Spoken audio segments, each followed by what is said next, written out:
le cancer, déjà, comment ça s'est passé pour toi de se remettre de ça et d'être là aujourd'hui avec tout ce que tu as? Et là, on parle de 40 à 50 millions de fortune pour avoir son propre single family office.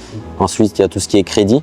Donc, j'ai un partenaire extrêmement solide dans le domaine qui peut prêter contre toutes les classes d'actifs. Alors, on voit clairement, comme tu as dit, que les riches de ce monde cherchent un moyen de conserver la valeur de leur richesse, ce qui est normal.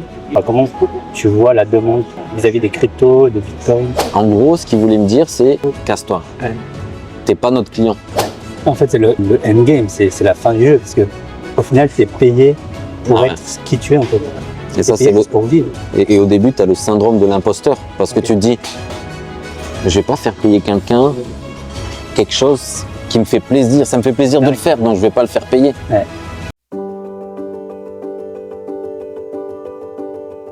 Officiellement, merci beaucoup de me recevoir en tout cas. Avec plaisir.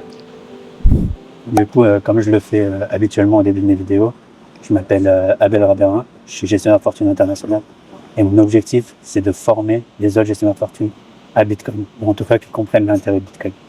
Est-ce que tu pourrais te présenter et nous dire ce que tu fais? Mon métier de base, c'est la banque privée. Donc j'étais employé de banque privée pendant plusieurs années. Ensuite, j'ai commencé à travailler dans le milieu du family office. Et j'ai vraiment découvert un univers qui m'intéressait énormément parce que le family office, c'est beaucoup plus large que la banque privée. Okay. En fait, la banque privée et la gestion de fortune, c'est une partie de ce que fait un family office. Moi, j'aime bien dire qu'un family office, des fois, on dit que c'est de la gestion de fortune. Mais pour moi, un family office, c'est beaucoup plus large. Okay. On va dire qu'un family office, pour moi, c'est 50% de la gestion de fortune et 50%, en fait, c'est des autres services qu'on offre aux familles. Okay. Et vraiment, on travaille pour les clients avec des banques, au lieu de travailler pour une banque avec des clients. Là, tu dis ça pour insister sur le fait que l'intérêt, il est vraiment pour le client final. Exactement, exactement. Parce qu'au final, quand on travaille pour une banque, nos intérêts, on essaye de défendre les intérêts finalement de la banque au final. Mais on travaille avec des clients. Alors que là, je travaille avec des clients. Okay. Et je m'aide des banques pour servir ces clients. Ok. Et une question que je me posais, parce que nous, en France, on a, on va dire, un métier qui est la gestion de patrimoine. Donc, les conseillers en gestion de patrimoine, on va dire, un conseiller débutant, il va s'occuper de clients qui ont entre 1 et 5 millions de patrimoine, à peu près. Un gestionnaire un peu plus expérimenté va peut-être avoir des clients qui ont entre 5 et 10 millions de patrimoine. En général, en France, vraiment, les family office, ça n'a pas énormément, et ça va être pour une clientèle très très riche, donc à peu près à partir de 10 millions de patrimoine. Parce que toi, tu pourrais nous donner à peu près une fourchette du type de clientèle qui sont intéressés par du family office, et notamment en Suisse. Alors, d'abord, on peut parler vite fait de la banque privée et ensuite du family office. Les deux sont liés. La banque privée, pour rentrer, c'est, on va dire, un minimum d'1 million. Sachant que 1 million, on est vraiment... Petit client. C'est limite, on fait perdre du temps à la banque parce qu'en fait, la banque a des frais en fait de compliance qui sont tellement énormes qu'ils ont besoin d'avoir des plus gros clients pour que ça soit rentable. Donc moi, je dirais qu'un client intéressant pour une banque privée, c'est 5 millions. Okay. Donc voilà, ça c'est une chose. Pour avoir un family office, il y a deux types de family office, multi-family office et single family office. Okay. Un single, ça veut dire qu'on sert les intérêts d'une famille. Okay. Et là, on parle de 40 à 50 millions de fortune pour avoir son propre single family office. Ça veut dire qu'on a des personnes qui travaillent pour votre gestion de patrimoine. Okay. Ce serait par exemple, toi, ton entreprise de family office qui s'occupe d'une famille. Voilà. Et c'est comme ça que j'ai commencé d'ailleurs. Okay. Maintenant, je suis un multi-family office, mais à la base, je m'occupais d'une seule famille. Okay. C'est comme ça que j'ai commencé il y a 6 ans. Et c'est vrai que ces clients-là qui créent leur propre family office, c'est des fortunes entre 40 à 50 millions. Ouais. Et là, on parle de ultra high net worth individual. Ouais. Comparé à high net worth individual, où là, ça commence peut-être à 1, 2, 3 millions. Et puis après, aux alentours de 30, 40, on devient ultra high. Voilà. Okay. Et du coup, toi, quand est-ce que... Enfin, j'imagine que c'est juste le scaling de ton business qui a fait que, au bout d'un moment, tu as plutôt t'occuper de plusieurs familles plutôt que d'une seule. Comment ça s'est fait, cette évolution? En fait, tout commence avec une demande et une question, et on ne sait pas où ça va nous mener en fait. Et c'est ça qui est magnifique. Ça commence tout naturellement. Arnaud, est-ce que tu as du temps? Parce qu'ils connaissent mon expérience, mon réseau, mes compétences, etc. Et Arnaud, est-ce que tu as un peu de temps en ce moment? Pile à ce moment-là, j'avais du temps justement. J'avais fini un job dans un family office et moi je me disais, en fait, je vais trouver un autre job dans un autre family office. Et pile à ce moment-là, on me pose cette question, est-ce que tu as du temps? Et moi, je pensais même pas lancer mon business, je pensais juste aider cette personne. Ok. Et au bout de quelques mois, cette personne, même quelques semaines, me dit, mais je te dois combien? J'ai dit, non, mais moi, je suis en train de retrouver un autre travail, t'inquiète pas. Et en fait, j'ai réalisé que j'avais obtenu mon premier client et le business s'est lancé comme ça. Et pour quelques années, j'ai travaillé exclusivement pour cette famille. Ok. Et j'étais dans une situation de rêve parce que j'avais du temps et de l'argent. Wow. Ça, pour moi, c'est ce que tout le monde recherche, d'avoir ces deux choses. Et plutôt que de me contenter de cette situation, j'ai utilisé mon argent pour l'investir. Okay. J'ai utilisé mon temps pour l'investir aussi. C'est-à-dire? Parce que investir son temps, ça veut dire bien l'utiliser, bien le gérer. Et comment j'ai fait ça? En rencontrant des gens. Okay. J'avais rien à vendre, mais juste construire mon réseau. Ouais. Et aujourd'hui, c'est comme ça que mes clients ils viennent à moi en fait, sans que j'ai besoin de faire de prospection. Parce que j'ai fait ce travail en amont. Souvent, on fait ce travail quand on a besoin de clients. C'est trop tard. Voilà. Okay. Et pour les gens qui ne connaissent pas réellement ce domaine des family office, quels sont les principaux services ou produits qu'on peut avoir avec un family office? Alors, le service financier, c'est vraiment le produit et le service numéro 1 d'un family office. Et comme j'ai dit au début, ça représente environ 50% de l'activité. Okay. Donc, un conseil dans les investissements, on sait qu'il y a plusieurs classes d'actifs. Regardez les différentes classes d'actifs comme les actions, les obligations, le private equity, les choses comme ça. Okay. Qu'est-ce que le client aime en fonction du risque, etc. Donc ça, c'est un petit peu regarder tous ces aspects-là de la finance. Ensuite, il y a tout ce qui est crédit. Donc j'ai un partenaire extrêmement solide dans le domaine, okay. Qui peut prêter contre toutes les classes d'actifs. Donc le crédit, pour moi, c'est un levier exceptionnel. Parce que je pense qu'il y a beaucoup de gens qui ne savent pas exactement comment ça fonctionne, mais est-ce que tu peux nous expliquer un client qui arrive avec énormément de revenus, énormément de cash de côté, ou même des actifs déjà, il peut emprunter contre ces actifs-là? Et toi, tu as des partenaires pour ça? C'est exactement ça. Et moi, quand j'étais plus jeune, je me disais, quand on a de l'argent, on ne va jamais emprunter. C'est ceux qui n'ont pas d'argent qui vont emprunter. Mais en fait, c'est l'inverse. Et le business des banques, c'est l'inverse. Ils prêtent à ceux qui ont déjà. Et c'est là où le monde il est triste, en fait. On va prêter là où les gens n'ont pas besoin de ça. Parce que c'est là où il y a le moins de risques. Et voilà. Et la banque, ils ne prennent pas de risques et ils gagnent du revenu. Et le client, il peut continuer de grandir son patrimoine sans dépenser son argent. Donc, c'est la magie du levier. Son argent et aussi son temps et son travail, parce que du coup, il maximise juste ce qu'il avait déjà. Ce qui est extrêmement intelligent. Et après, il y a beaucoup de gens qui ne veulent pas faire de crédit, etc. Mais juste pour que les gens comprennent, est-ce que c'est de ça qu'on parle quand on parle de crédit? Alors, le crédit, il faut bien expliquer. Ouais. On ne parle pas là de crédit à la consommation. C'est-à-dire, il est intelligent de faire un crédit si c'est pour acheter quelque chose qui va prendre de la valeur. Si on utilise cet argent pour acheter quelque chose qui va perdre de la valeur, c'est une catastrophe. On va perdre de la valeur sur notre actif, on va payer des intérêts, ça veut dire qu'on va payer le produit encore plus cher. L'exemple typique, une voiture en leasing, tu payes plus cher la voiture que ce qu'elle vaut, et puis chaque année, elle perd de la valeur. Alors que là, ce qu'ils font, c'est pas. Si tu prends un actif qui prend de la valeur, l'immobilier, la crypto, tu sais que 5 ans plus tard, ce que tu as, ça va avoir plus de valeur. Ouais. Donc c'est là que tu peux agrandir ton patrimoine plus rapidement, parce que tu as accès à plus de ressources. Parce que du coup, j'imagine que toi, avec tes partenaires, tu peux offrir à tes clients, par exemple, des crédits ou des prêts qui n'ont pas coûté cher Mais du coup, cet argent-là, il va être investi sur des investissements qui vont faire du 9, 10, 12, 15%. Et du coup, bah, en fait, c'est de l'argent Le gratuit. delta, exactement. Le delta, c'est pour la poche du client. Donc, et l'avantage d'avoir déjà des assets, c'est que la banque, elle va voir que elle prend pas beaucoup de risques à vous prêter. Du coup, leur taux d'intérêt sera encore plus faible. C'est ça l'ironie en fait. Ouais. Donc ça, c'est un des produits phares. Ah, le crédit, c'est magique et c'est ce qu'ils font les États-Unis pour rester à flot. Hein, et ils s'endettent. Voilà. C'est vrai. Moi personnellement, c'est vrai que j'ai fait ça.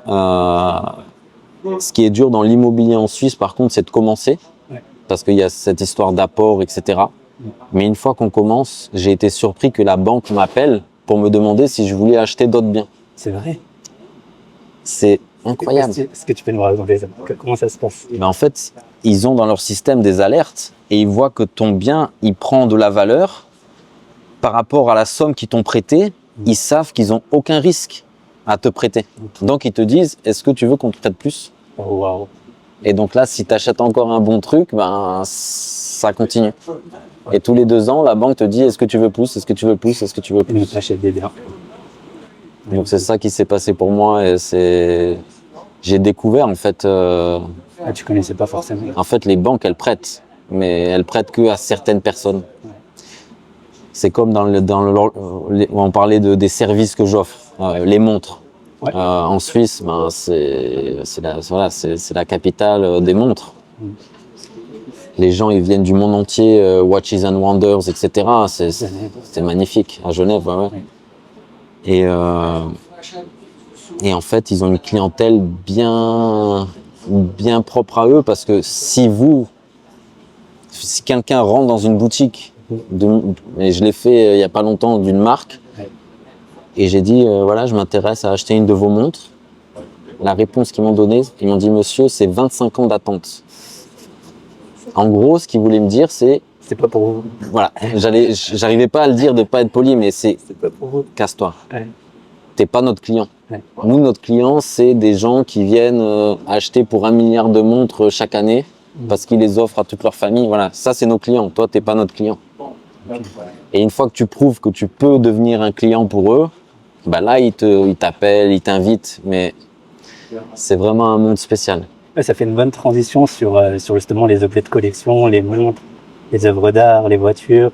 Est-ce que ça, c'est des demandes aussi de tes clients? Ça peut l'être. Tout ce qui prend de la valeur, c'est des demandes, hein. Comme on l'a dit, hein. La crypto, l'art, les montres. Après, moi, j'aime beaucoup le sport, donc c'est un domaine dans lequel j'aide mes clients aussi à investir. On voit la stratégie de l'Arabie Saoudite, qui investit dans ce secteur pour ensuite les aider à accélérer le tourisme et d'autres domaines. D'utiliser le sport comme un moyen en fait de rentrer dans d'autres. C'est leur cheval de Troie. Je pense, c'est une stratégie. Okay. Et donc moi je pense que le sport c'est aussi un bon endroit pour aussi faire du réseautage, pour rentrer dans des nouveaux cercles, etc. Okay. Donc moi c'est quelque chose que j'aime bien aussi, à regarder. Et sur cette partie-là, c'est presque de l'agency, c'est agent sportif. Voilà. Comment ça se matérialise? On peut parler aussi de conciergerie, de luxe, où j'accompagne mes clients dans tout leur domaine, mais dans toutes leurs demandes. Mais il y a des sportifs, effectivement, je suis un peu un agent pour eux. Quand ils veulent changer de club, ils veulent aussi beaucoup de sponsors marketing. Donc je leur présente des entreprises, les entreprises veulent rencontrer des sportifs. Voilà, ça, je fais aussi ce métier de mise en relation. Ouais. C'est génial. Du coup, en parlant d'objets rares, de montres, etc., on voit clairement, comme tu as dit, que les riches de ce monde cherchent un moyen de conserver la valeur de leur richesse, ce qui est normal. Est-ce que tu as de plus en plus comment tu vois la demande vis-à-vis des cryptos, de Bitcoin? Comment ça se matérialise avec tes clients? Je pense qu'on est encore très tôt. Et moi-même qui suis dans ce domaine depuis déjà de nombreuses années, depuis 2017, on a tendance à croire que, parce qu'on est là depuis longtemps, que c'est quelque chose que tout le monde connaît, que tout le monde a investi, etc. Ouais. Mais au final, on est encore très très tôt dans le domaine. Donc les gens se renseignent, commencent à investir, mais c'est quasiment rien par rapport à la fortune mondiale. Hein. Il y a encore beaucoup de place. C'est vraiment le début. Ouais. Les gros acteurs, ils sont en train de bouger petit à petit. Ok. Parce que du coup, aujourd'hui, on avait la chance, tu nous as invités dans les locaux de Swissborg, ici à Lausanne. Et du coup, ils ont fait quand même une petite introduction sur les crypto-monnaies, mais on voyait très clairement qu'il y a beaucoup de gens qui ne connaissaient rien pour l'instant. Et pourtant, c'était quand même un déjeuner entre millionnaires. Oui. Donc, qu'est-ce que c'est? Est-ce que tu peux nous parler de ce concept de faire des déjeuners comme ça? Alors, j'ai toujours aimé le réseautage, j'ai toujours cru que c'était fantastique en fait de se connecter, de partager. Mais j'ai l'impression que le réseautage est devenu quelque chose où on vient donner sa carte de visite, où on vient vendre quelque chose. Et moi, c'est pas du tout ma façon de voir le réseautage. Et j'ai commencé à être attristé d'aller à des événements où je commençais à perdre mon temps parce que les gens, ils venaient juste vendre et ils écoutaient pas, etc. Donc, il n'y avait pas de partage. Ouais. Et du coup, je me suis dit, pourquoi pas créer un club un petit peu avec mes valeurs. Le critère de millionnaire, il est là pour dire, ce sont des personnes qui ont moins besoin de vendre parce qu'ils ont déjà un certain confort. Donc, c'est un critère pour moi. Mais ça ne veut pas dire que c'est des gens qui sont meilleurs que les autres, pas du tout. Et c'est juste que moi, j'étais devenu millionnaire, j'étais un peu content parce que c'était un objectif personnel. Depuis que j'avais environ 20 ans, je m'étais fixé l'objectif, ce serait cool d'être millionnaire à 30 ans. Et je pense qu'il y a beaucoup de gens qui font ça. Et ça prouve que ça prend du temps aussi, parce que je suis devenu millionnaire à 32 ans. Donc en fait, ça m'a pris 12 ans. Donc certains pourront aller plus vite, d'autres moins vite. Mais juste pour faire ce point que les choses prennent du temps. Et il faut laisser ce temps faire. Et du coup, au même moment où je suis devenu millionnaire et où je voyais que ce milieu du réseautage ne me plaisait plus trop, j'ai créé ce club des millionnaires. En voulant garder un côté exclusif, en me disant 100 membres, je fais une liste d'attente et je suis très fier de dire qu'on a atteint ça. Donc c'est vraiment une belle expérience. Et mon envie, c'est aussi d'inviter des gens qui ont envie de réseauter selon les valeurs que je viens de décrire. Même s'ils ne sont pas millionnaires, c'est mon plaisir qu'ils viennent avec nous de temps en temps. Et voilà, cet aspect de partage me tient à cœur. Ce que j'avais beaucoup aimé dans une de tes interviews, c'était que tu disais également que tu avais créé ce groupe parce que souvent, quand on atteint un certain stade, même si c'est pas forcément financier, on commence, ou l'entrepreneuriat, c'est pareil, on est de plus en plus déconnecté avec le reste des gens, puis on a des problématiques que les gens ne comprennent pas. Et du coup, dans ce groupe-là, et puis là, je me suis rendu compte, parce que c'est la première fois pour moi, que c'est vrai qu'il y a des problématiques qui sont identiques, on peut se donner des conseils, un partage d'expérience. C'est pas juste de la vente, quoi. Donc, non, j'ai un exemple concret. J'ai un de mes amis, clients et membres du club qui vend un hôtel. C'est sûr que c'est pas tous les jours quand on rencontre quelqu'un qui a un hôtel et qui le vend, et il m'appelle toutes les semaines parce qu'il a personne à qui parler. En fait, ces gens-là, ils ont personne. Et ça, on n'y pense pas. Mais ils ont personne. Donc moi, je suis juste là pour dire comment s'est passé ton rendez-vous, l'écouter. C'est juste ça. Donc c'est ça mon métier. Et c'est génial. C'est génial. Je pense que on peut transitionner sur la dernière partie où moi, ce que j'aime bien faire avec ces interviews-là et ces rencontres, c'est justement d'avoir un partage d'expérience de gens que j'admire. Et je trouve que toi, tu as réussi à te créer justement la vie, parce que je considère une vie de rêve.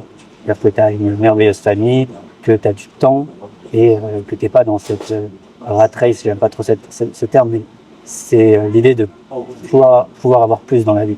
Avoir plus d'argent, mais aussi avoir plus de bonheur. Et du coup, comment toi, tu as réussi à te créer ça?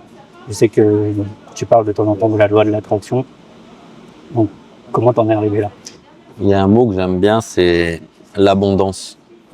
En fait, dans ce monde, il y a on dit qu'il y a plein de problèmes, mais je pense qu'au fond, il y a de l'abondance. Je pense sincèrement. Et Il y a assez pour tout le monde, et il y a plus qu'assez pour tout le monde. je pense sincèrement, ouais. Et du coup, il n'y a pas aussi une limite. Ça, c'est un truc que j'aime bien de dire, ben, quand on aura atteint ce nombre-là de millionnaires, ça y est, c'est fini. Ouais. Donc ça, j'aime bien aussi. Parce que ça veut dire C'est-à-dire que... que sur ça, c'est marrant parce que du coup, je me suis jamais vraiment posé la question. Mais toi, quand tu as atteint justement ce stade de millionnaire, quelle a été la sensation? Est-ce que c'est ah bah c'est bon, c'est fini ou on va chercher plus comment t'as Alors, je pense que là, pour moi, le mariage a été quelque chose de déterminant. Ok. D'avoir quelqu'un à ses côtés, donc ça peut être un partenaire, peu importe. Dans mon cas, c'est le mariage, c'est ma femme, mais un partenaire ou un ami ou un parent, peu importe, qui t'aide à te rappeler en fait le but de la vie et à pas te perdre. Ok. Donc moi, pour moi, ça a été essentiel. Et après, il y a des éléments extérieurs qui viennent t'enseigner des leçons dans ta vie. Et là, je peux en citer deux qui ont été quasiment en même temps. Le Covid, qu'on a tous connu. Ouais. Et en même temps, moi, j'ai eu un autre truc qui s'appelle le cancer. Ok. Donc, c'est deux choses en même temps. Ça t'aide à réfléchir, en fait. Le Covid, le monde peut changer tellement vite. Les frontières fermées, on peut plus sortir. C'est incroyable. Et puis le cancer, te dire, le présent, c'est tellement important. Ça remet tout en question.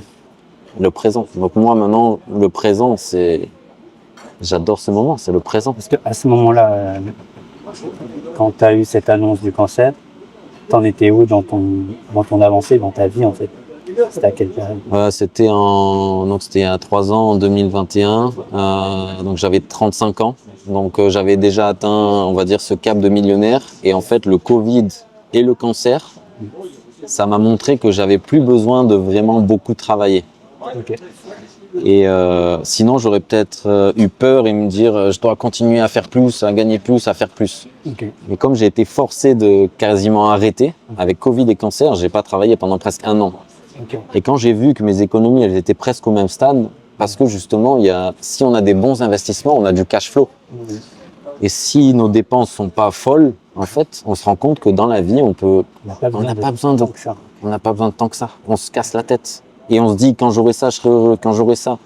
C'est ça, jamais. Il n'y a pas de fin. La fin, c'est la misère, l'épuisement. Tu t'épuises. Il y aura toujours quelqu'un qui aura plus. Et ça t'amène à des dérives aussi que j'ai vues je fais pas de jugement, mais il y a des dérives très grandes dans le monde de l'argent et des affaires. Et plus tu progresses, plus tu vois ces dérives qui amènent à la misère, vraiment. Ok. Donc toi, à ce moment-là, le cancer, déjà, comment t'as survécu à ça? Enfin, comment ça s'est passé pour toi de se remettre de ça et d'être là aujourd'hui avec tout ce que t'as? On est bien plus fort que ce qu'on pense. Ça déjà, on a des capacités très fortes et qu'on sous-estime. Ça, c'est une chose pour le cancer. Et pour le Covid, on est beaucoup plus... on a cette capacité de s'adapter. Et ça nous a forcé en fait à l'apprendre. Mais on a tous cette capacité, mais c'est juste que sortir de notre zone de confort, ça demande des efforts et on n'a pas envie de les faire. Ouais. Sauf que quand on est forcé de le faire, on le fait. Ça veut dire qu'on peut le faire et qu'on a cette capacité de le faire. Et on a cette force en interne. On l'a. Ok. Donc il faut garder cette détermination. Et moi, honnêtement, je m'inquiétais pas. Je sais pas, j'avais des ressources à l'intérieur que je pensais pas. Et je me suis jamais inquiété. Wow. Au contraire, je profitais de chaque instant et C'est magnifique. j'ai pas un mauvais souvenir, on va dire, de cette période. Ouais. Ok. Et Au aujourd'hui, contraire, plus une reconnaissance. Et ça, c'est un point extrêmement important dans la vie, la reconnaissance. la gratitude, La gratitude de ce qu'on a, de ce qu'on est. c'est merveilleux. de ça. C'est suffisant. Ouais. L'abondance qu'on disait tout à l'heure, elle est là. C'est magnifique. Et j'adore aussi, du coup, je te suis sur les réseaux et justement, pour des gens comme moi qui cherchent à devenir millionnaire, par exemple, on a souvent des modèles sur les réseaux sociaux qui vont nous dire faut travailler tout le temps, faut grind, tu vois, en anglais. Et toi, ben, on regarde tes stories, des fois c'est ah ben non, aujourd'hui je travaille pas, je vais profiter de ma famille, je vais marcher, etc. Est-ce que tu as toujours eu cette maturité ou est-ce que c'est venu sur le tard? Non, comme j'ai dit, c'est depuis 2021, donc ça fait 3 ans, avec ces 2 grosses expériences que je viens de partager, le Covid et le cancer. Après, j'ai eu une autre chose très dure dans ma vie que je peux évoquer parce que je pense que ça peut aider beaucoup de gens, c'est tout ce qui est dépression. Ok. Alors moi, j'ai dû me battre aussi contre ça. Je pense que dans mon cas, c'est que j'avais tellement des objectifs, par exemple, je voulais être millionnaire, etc., travailler en Suisse. Des fois, on se gâche nous-mêmes la vie, on se met trop de pression en fait. Ce qui peut être bien, mais moi, ça me déprimait un peu. Je pense qu'il y a la mentalité, on va dire, western et américaine avec des objectifs, comme on a dit, travailler dur et tout ça. Mais il y a aussi toute une philosophie d'autres pays, on va dire d'autres régions du monde qui, eux, sont plus dans l'appréciation des choses. Donc je pense qu'il faut trouver cet équilibre. Ouais. Je pense aussi, puis mais c'est ça qui est difficile dans cet équilibre, c'est que si on veut réfléchir dans l'abondance, et ben en fait, c'est un peu comme accélérer et freiner en même temps. C'est-à-dire que tu dis que tu peux être dans l'abondance, que tu peux avoir plein d'opportunités qui viennent à toi, mais en même temps, tu fais 8h, 22h. C'est incohérent. Donc c'est un équilibre à trouver, mais je pense que c'est tous les entrepreneurs qui doivent vivre ça. Et on a tous notre parcours de vie. Il n'y a pas besoin. Bien sûr que c'est bien d'avoir des mentors et tout, mais on a tous notre parcours. Ouais. Il faut vraiment s'écouter et rechercher qui on est et qu'est-ce qu'on peut apporter. Oui, qui on est. Dans une de tes interviews, tu parles de trouver sa zone de génie. Ouais. Est-ce que tu peux expliquer ce que c'est pour toi? J'ai suivi un cours et une formation là-dessus. En fait, la zone de génie, c'est largement au-dessus d'une expertise. Une expertise, ça veut dire que tu es bon, tu es meilleur que la moyenne à faire quelque chose, mais quand même, de le faire, ça va te fatiguer un peu. À la fin de la journée, tu vas dire, je suis très fort en Excel, mais à la fin, j'ai envie de me faire un Netflix, ou voilà, d'être tranquille. Une zone de génie, c'est pas ça. Tu fais le truc, à la fin, tu as encore plus d'énergie. Wow. C'est exceptionnel. C'est génial. En fait, tu fais... Ouais. Quand tu es dans un bon moment, ça te donne de l'énergie en fait de faire cette chose ou d'être dans cet endroit ou dans... Et si tu peux passer le maximum de temps possible dans ta zone de génie, trouver comment la monétiser, Ouais. là c'est le top. En fait, c'est le endgame, c'est la fin du jeu, parce que au final, tu es payé pour être qui tu es en fait. Et ça, c'est pour vivre. Et au début, tu as le syndrome de l'imposteur, parce que tu te dis, je vais pas faire payer quelqu'un quelque chose qui me fait plaisir. Ça me fait plaisir de le faire, donc je vais pas le faire payer. Ouais. Mais en fait, c'est tellement naturel pour toi. C'est ça le problème de la zone de génie. Ouais. C'est tellement naturel pour toi que tu crois que tout le monde l'a, donc que tu n'apportes rien. Ouais. Mais en fait, c'est ta zone de génie. Ouais. Donc elle a de la valeur. C'est génial. C'est génial cette définition parce que du coup, ça va à l'encontre de tout ce qu'on nous a appris. On nous a dit, travailler, c'est dur. Tu vois, le travail, tu l'associes dans ta tête à quelque chose de dur. Et donc du coup, si tu fais quelque chose qui te plaît, tu ne te dis pas que tu peux monétiser. Mais c'est complètement ridicule et je pense que si tout le monde passait son temps dans sa zone de génie, le monde irait beaucoup mieux. Du coup, on peut offrir de la valeur et plus à nous. Et être heureux. Ouais. C'est génial. Je pense que c'est une bonne conclusion pour la fin. Merci beaucoup de m'avoir reçu. Merci. Merci beaucoup. Génial. Ah, c'était cool.